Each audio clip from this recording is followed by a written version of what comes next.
Pouvez-vous vous présenter et nous présenter la NVP en quelques mots?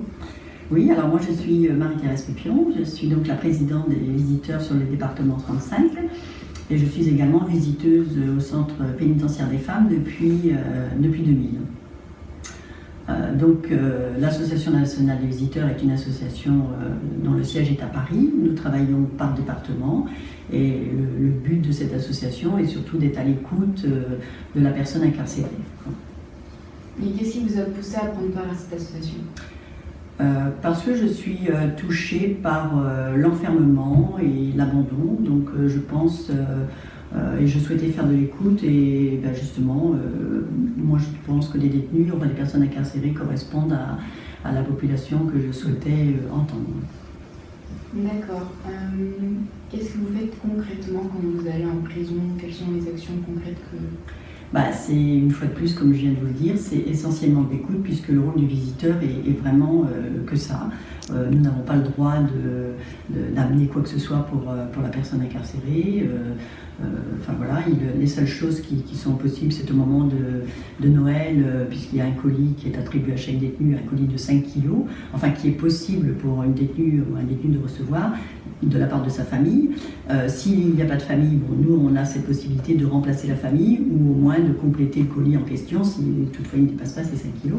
Mais c'est le seul moment de l'année, donc c'est pour ça que notre relation est vraiment l'échange qu'on a avec la personne et lui faire prendre aussi conscience de ce qui se passe à l'extérieur quand même, c'est important.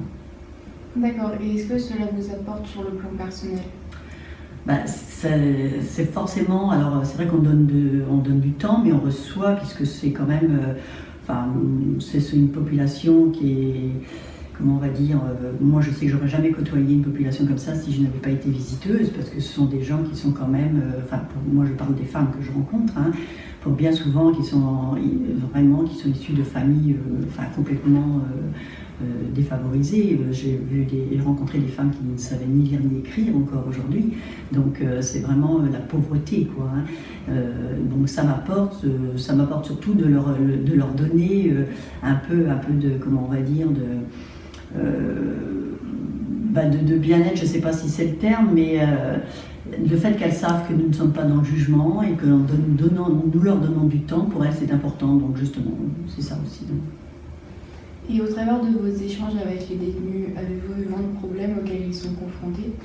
Oui, bien sûr, parce que le milieu carcéral, c'est quelque chose de très difficile. Donc, c'est vrai que les problèmes, il peut y avoir de la violence au sein de la prison. Enfin, il y a de la violence, on le sait.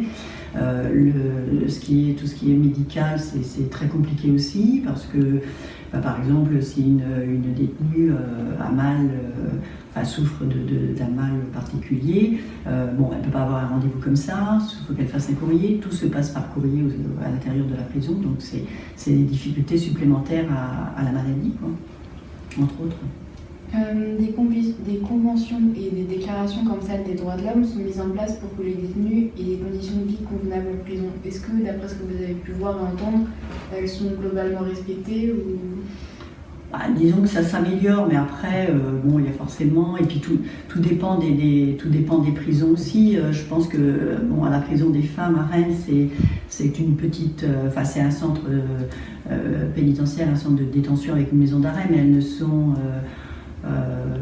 même si c'est trop, elles ne sont que, j'ai envie de dire, 200 et quelques personnes incarcérées, alors que si on prend la prison de Vezin, où il y a quand même plus de 800 détenus, la surpopulation carcérale est très importante, donc ça dépend effectivement de chaque centre en fait.